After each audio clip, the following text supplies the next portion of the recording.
based on some stuff that I've read, in ways it can make the sheriff's job a little harder if not implemented correctly. If it sends folks it can send cops on a lot of just random incidents where it wasn't a gun or any violence, but they're going into a community all the way turned up expecting the worst, and it was a BB gun, or it was a backfire, or it was any of the things that aren't someone getting shot. It caused more stop and frisk.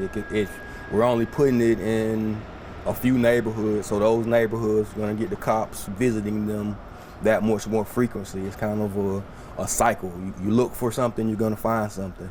And black and brown communities are already disproportionately targeted. From what I'm reading, when implementing something like ShotSpotter, we want to be very careful that we don't add to that, because what the information is telling them, that there's a gun incident happening. E911 is alerting the officer to go there looking for gun violence. And again, it could be any of a number of things.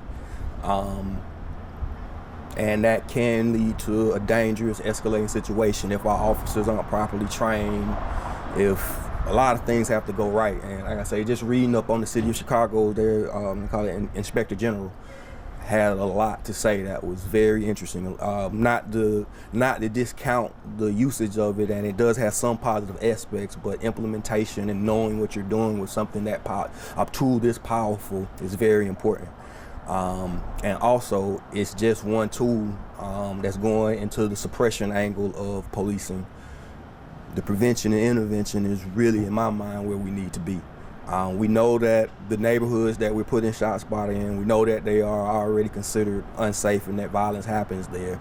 That's already a known. What are we going to do in terms of solutions? How are we pushing that ball forward? How are we continue to support?